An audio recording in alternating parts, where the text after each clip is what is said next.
ओम शांति। आज प्यारे बाबा के मधुर महावाक्य हैं। 25 नवंबर 2021। वाणी का मुख्य सार। मीठे बच्चे अपनी तकदीर ऊंच बनानी है तो रूहानी सेवा का शौक रखो। सबको ज्ञान धन का दान करते रहो। प्रश्न: रूहानी बाप ऐसी कौन सी श्रीमत देते हैं जो आज तक किसी मनुष्य ने नहीं दी? उत्तर: हे रूहानी बच्चे, तुम रूहानी सेवा में दधीची ऋषि की तरह हड्डियां दो। बाप से जो अविनाशी ज्ञान रतन मिले हैं उनका दान करो। यही है सच्ची सेवा। ऐसी सेवा करने की मत कोई भी मनुष्य नहीं दे सकता। रूहानी सेवा करने वाले खुशी में नाचते रहेंगे। तकदीर ऊंच बनती जाएगी। गीत है, बदल जाए दुनिया न बदलेंगे हम। ओम शांति। बच्चों ने गीत की 2 लाइन सुनी। उन्होंने तो गीत बना दिया है। जैसे कोई की सगाई होती है तो यह पक्का ही है कि स्त्री पुरुष कभी एक दो को छोड़ेंगे नहीं। कोई बिरला ऐसे होते हैं जो आपस में नहीं बनती है तो छोड़ भी देते हैं। यहाँ तुम बच्चे किसके साथ प्रतिज्ञा करते हो? ईश्वर के साथ, जिसके साथ तुम बच्चों की व सजनियों की सगाई हुई है। परंतु ऐसा जो विश्व का मालिक बनाते हैं उनको भी छोड़ देते हैं। यहाँ तुम बच्चे बैठे हो। तुम जानते हो अभी बेहद का बाप दादा आया कि आया। यह अवस्था जो तुम्हारी यहाँ रहती है बाहर सेंटर पर हो न सके। यहाँ तुम समझेंगे कि बाप दादा आया कि आया। बाहर सेंटर पर समझेंगे बाबा की बजाई हुई मुरली आई कि आई। यहाँ और वहाँ में बहुत फर्क रहता है, क्योंकि यहाँ बेहद के बाप दादा के सन्मुख तुम बैठे हो। वहाँ तुम सन्मुख नहीं हो। चाहते हो सन्मुख जाकर मुरली सुने। यहाँ बच्चों की बुद्धि में आया कि बाबा आया कि आया। जैसे और सत्संग होते हैं वहाँ समझेंगे फलाना स्वामी आएगा, परंतु यह ख्यालात भी सबकी एक रस नहीं रहती। कोई को संबंधी याद आएगा। बुद्धि एक गुरु के साथ भी ठहरती नहीं है। कोई बिरला ही होगा जो स्वामी की याद में बैठा होगा। तो यहाँ भी ऐसे है। ऐसे नहीं कि सब शिव बाबा की याद में रहते हैं। बुद्धि दौड़ती रहती है। मित्र संबंधी याद आएंगे। सारा समय एक ही शिव बाबा के सन्मुख रहने से तो अहो सौभाग्य। स्थायी याद में कोई विरला ही रहते हैं। यहाँ शिव बाबा के सन्मुख रहने में तो बहुत खुशी रहनी चाहिए। अतीन्द्रिय सुख गोपी वल्लभ के गोप गोपियों से पूछो। यह यहाँ का गाया हुआ है। यहाँ तुम बाबा की याद में बैठे हो। जानते हो कि अभी हम ईश्वर के बने हैं, फिर दैवी गोद में होंगे। भल कोई भी बुद्धि में सर्विस के ख्यालात चलते, भल कोई की बुद्धि में सर्विस के ख्यालात चलते हैं। इस चित्र में यह करेक्शन करे, यह लिखे, परंतु अच्छे बच्चे होंगे तो समझेंगे कि अभी तो बाप से ही सुनना है और कोई संकल्प आने नहीं देना है। तो बाप ज्ञान रत्नों से झोली भरने आए हैं, तो बाप से ही बुद्धि योग लगाना है। नंबरवार धारणा करने वाले तो होते ही हैं, कोई अच्छी रीति धारण करते, कोई कम धारण करते। बुद्धि योग और तरफ दौड़ता रहेगा तो धारणा नहीं होगी, कच्चे हो जाएंगे। एक दो बार मुरली सुनी और धारणा नहीं हुई तो आदत पक्की हो जाती है। फिर कितना भी सुनता रहेगा, धारणा होगी नहीं, किसको सुना नहीं सकेंगे। जिसको धारणा होगी उसको सर्विस का शौक होगा, उछलता रहेगा कि जाकर ज्ञान धन दान करूं, क्योंकि यह धन एक बाप के सिवाय और कोई के पास है नहीं। बाप यह भी जानते हैं सबको धारणा हो न सके, सब एक रस ऊंच पद पा नहीं सकते, इसलिए बुद्धि और तरफ भटकती रहती है। भविष्य तकदीर इतनी ऊंच बन नहीं सकती है। फिर कोई स्थूल सर्विस में अपनी हड्डी देते हैं, सबको राजी करते हैं, जैसे भोजन पकाते हैं, खिलाते हैं। तो यह भी सब्जेक्ट है ना। सर्विस का जिनको शौक होगा वह मुख से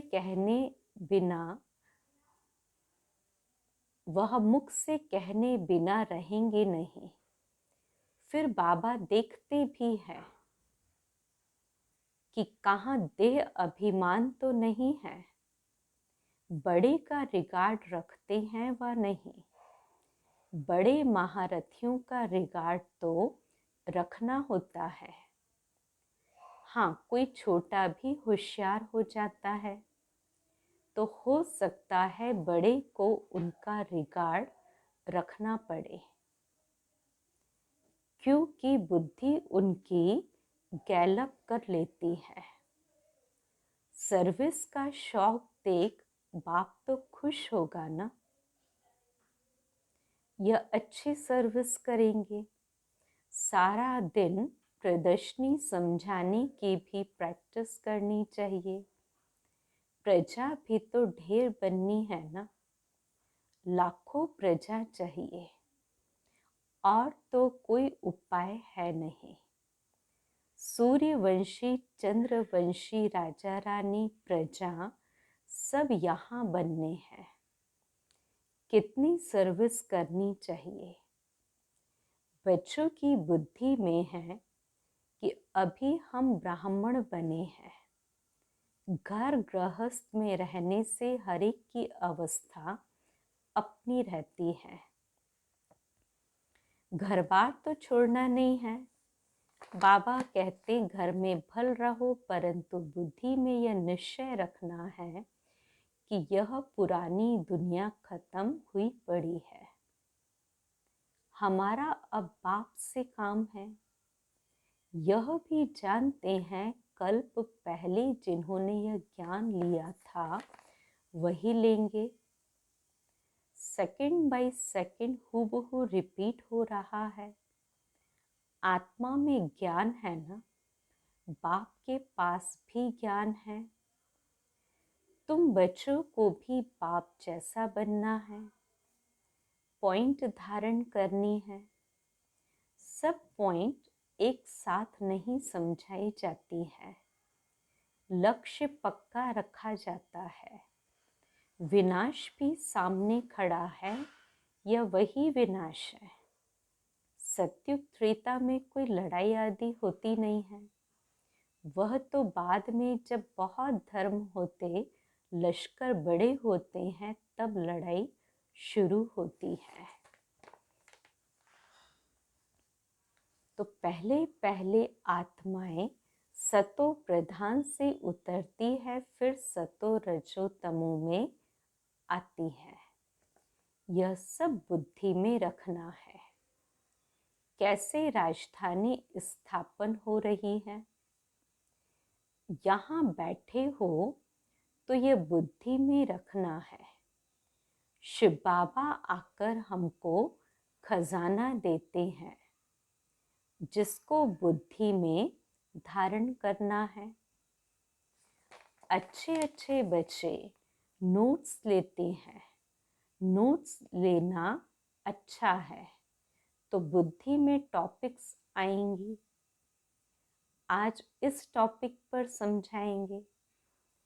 बाप कहते, हमने तुमको कितना खजाना दिया था। सत्युग त्रेता में तुम्हारे पास अथाह धन था, फिर वाम मार्ग में जाने से कम होता गया, खुशी भी कम होती गई, कुछ न कुछ विकर्म होने लगे, उतरते उतरते कलाएं कम होती जाती है। सतो प्रधान सतो रजो तमो की स्टेजेस होती है ना, तो सतो से रजो में आते हैं, तो ऐसे नहीं कि फट से आ जाते हैं। तमो प्रधान से भी आहिस्ते आहिस्ते उतरते हो, उसमें भी सतो रजो तमो स्टेजेस आएंगी। फट से तमो प्रधान नहीं होंगे, धीरे धीरे सीढ़ी उतरते जाते हैं। कला कम होती है, अभी जंप लगाना है, तमो प्रधान से सतो प्रधान बनना है। इसके लिए टाइम बाकी थोड़ा है। गाया हुआ भी है, चढ़े तो चाखे बैकुंठ रस। काम की चमाट लगती है तो एकदम चकनाचूर हो जाते हैं, हड्ड गुट टूट जाते हैं। जैसे कोई मनुष्य अपना जीव घात करते हैं, आत्मघात नहीं, जीव घात कहा जाता है। ऐसे यह भी आत्मा का घात हो जाता है कि कमाई सब खत्म हो जाती है। यहाँ तो बाप से वर्षा पाना है, बाप को याद करना है, क्योंकि बाप से बादशाही मिलती है। अपने से पूछना है कि हमने बाप को याद कर कितनी भविष्य के लिए कमाई की, कितने धन अंधों की लाठी बने। घर घर में पैगाम देना है कि यह पुरानी दुनिया अब बदल रही है। बाप नई दुनिया के लिए राजयोग सिखा रहे हैं। सीढ़ी में दिखाया है, यह बनाने में मेहनत लगती है। सारा दिन ख्यालात चलता रहता है कि ऐसा सहज बनावे जो कोई समझ जाए। सारी दुनिया तो नहीं आएगी, देवी देवता धर्म वाले ही आएंगे। तुम्हारी सर्विस तो बहुत चलनी है। तुम जानते हो हमारा क्लास कब तक चलेगा, वह तो लाखों वर्ष कल्प की आयु समझते हैं, तो शास्त्र आदि सुनाते ही रहते हैं। समझते हैं कि जब अंत होगा तब सबका सद्गति दाता आएगा। फिर जो हमारे चेले हैं उनकी गति हो जाएगी और फिर हम भी जाकर ज्योति में समा जाएंगे। परंतु परंतु बाबा क्या कहते, ऐसा तो है नहीं। तुम जानते हो हम अमर बाप द्वारा सच्ची सच्ची अमर कथा सुन रहे हैं, तो अमर बाबा जो कहते हैं वह मानना भी चाहिए। सिर्फ कहते मुझे याद करो और पवित्र बनो, नहीं तो बहुत सजाएं खानी पड़ेंगी, पद भी कम मिलेगा। सर्विस में मेहनत करनी है, जैसे दधीची ऋषि का मिसाल है, हड्डियां भी सर्विस में दे दी। अपने शरीर का भी ख्याल नहीं करके सर्विस में रहना है। इसको कहा जाता है हड्डी सर्विस। और दूसरा है रूहानी हड्डी सर्विस। तो रूहानी सर्विस वाले रूहानी नॉलेज ही सुनाते रहेंगे। ज्ञान धन दान करते खुशी में नाचते रहेंगे। दुनिया में जो मनुष्य सर्विस करते हैं वह है जिस्मानी। शास्त्र बैठ सुनाते हैं, वह कोई रूहानी सर्विस नहीं है। रूहानी सर्विस सिर्फ बाप ही सिखलाते हैं। स्पिरिचुअल बाप ही आकर स्पिरिचुअल बच्चों को अर्थात आत्माओं को पढ़ाते हैं। तुम अब तैयारी कर रहे हो सतयुग नई दुनिया में जाने के लिए, तो वहां तुमसे कोई विकर्म नहीं होगा। वह है राम राज्य। वहां होते ही हैं थोड़े, वह थोड़े मनुष्य आकर पढ़ेंगे। अभी तो रावण राज्य में सब दुखी है ना। यह सारी नॉलेज तुम्हारी बुद्धि में है, नंबरवार पुरुषार्थ अनुसार। इस सीढ़ी के चित्र में ही सारी नॉलेज आ जाती है। यह चित्र बनाने के लिए मशीनरी चाहिए। उस गवर्नमेंट की रोज अखबारें कितनी छपती है, कितनी कारोबार चलती है। यहाँ तो सब हाथ से बनाना पड़ता है। बाप कहते हैं यह अंतिम जन्म पवित्र बनो तो पवित्र दुनिया के मालिक बनोगे। यह नॉलेज कोई के पास नहीं है। कहेंगे इस सीढ़ी में और धर्मों का समाचार कहाँ है? वह भी इस गोले में लगा हुआ है। वह नई दुनिया में तो आते ही नहीं है, उनको शांति मिलती है। भारतवासी ही स्वर्ग में थे ना। भारत में ही बाप राजयोग सिखलाने आते हैं, इसलिए भारत का प्राचीन राजयोग सब पसंद करते हैं। इस चित्र से वह खुद ही समझ जाएंगे। बरोबर नई दुनिया में सिर्फ भारत ही था। अपने धर्म को भी समझ जाएंगे। जैसे क्राइस्ट आया धर्म स्थापन करने, इस समय वह भी बैगर रूप में है। सभी तमो प्रधान है।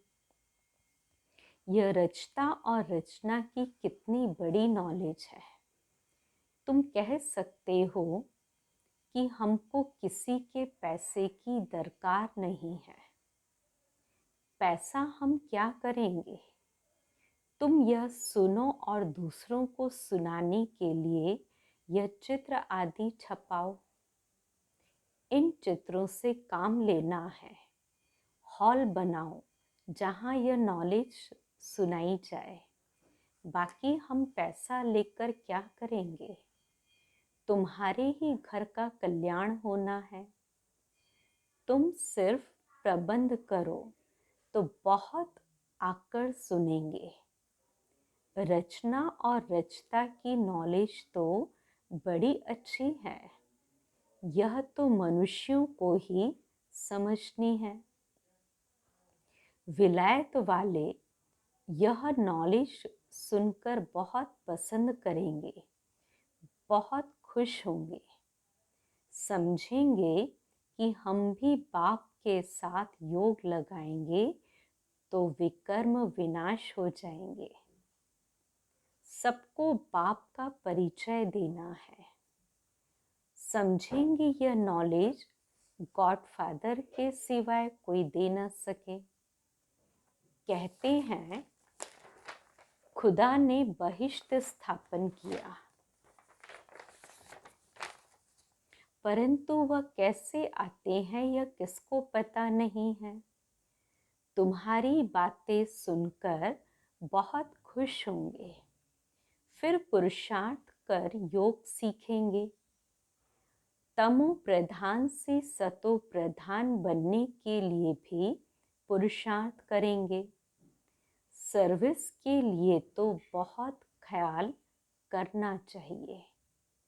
भारत में हुनर दिखाएं तब बाहर भेजेंगे, यह मनुष्य जानेंगे। नई दुनिया बनने में कोई देर थोड़ी लगती है। कहाँ भी अर्थक्वेक आदि होती है तो 2-3 वर्ष में एकदम नए मकान बन जाते हैं। जितना बहुत कारीगर होंगे उतना जल्दी मकान बनेंगे। एक मास में भी मकान बना सकते हैं। कारीगर सामान आदि सब तैयार हो तो फिर बनने में देरी थोड़ी लगेगी। विलायत में मकान कैसे बनते हैं? Minute motor. तो स्वर्ग में कितना जल्दी बनते होंगे। सोना चांदी बहुत तुम्हारे को मिल जाते हैं। खानियों से सोना चांदी हीरे आदि ले आते हैं। हुनर तो सब सीख रहे हैं। साइंस का कितना घमंड है, और यही साइंस फिर वहाँ भी काम आएगी। यहाँ सीखने वाले वहाँ दूसरा जन्म ले काम में आएंगे। उस समय तो सारी नई दुनिया हो जाती है और रावण का राज्य ही खत्म हो जाता है। 5 तत्व भी कायदे मुजीब सर्विस में रहते हैं। स्वर्ग बन जाता है। वहाँ कोई उपद्रव नहीं होता है। रावण राज्य ही नहीं है। सभी सतो प्रधान हैं। सबसे अच्छी बात है कि बाप से बहुत लव होना चाहिए। बाप जो फुरना देते हैं उसको धारण करना और दूसरों को दान देना है। जितना दान देंगे उतना इकट्ठा हो जाएगा। सर्विस ही नहीं करेंगे तो धारणा कैसे होगी? सर्विस में बुद्धि चलनी चाहिए। सर्विस तो बहुत ढेर हो सकती है, कोई करते रहे। दिन प्रतिदिन उन्नति को पाना है और अपनी भी उन्नति करनी है। अच्छा, मीठे मीठे सिकिलदे बच्चों प्रति माता पिता बाप दादा का याद प्यार और गुड मॉर्निंग। रूहानी बाप की रूहानी बच्चों को नमस्ते। हम रूहानी बच्चों की रूहानी बाप दादा को याद प्यार, गुड मॉर्निंग और नमस्ते। धारणा के लिए पहली पॉइंट, आपस में एक दो का रिगार्ड रखना है, सर्विस का बहुत बहुत शौक रखना है, ज्ञान रत्नों से अपनी झोली भरकर फिर उसका दान करना है। दूसरी पॉइंट, एक बाप से ही सुनने का संकल्प रखना है, दूसरे ख्यालातों में बुद्धि को भटकाना नहीं है। वरदान, ईश्वरीय अथॉरिटी द्वारा संकल्प व बुद्धि को ऑर्डर प्रमाण चलाने वाले मास्टर सर्वशक्तिवान भव।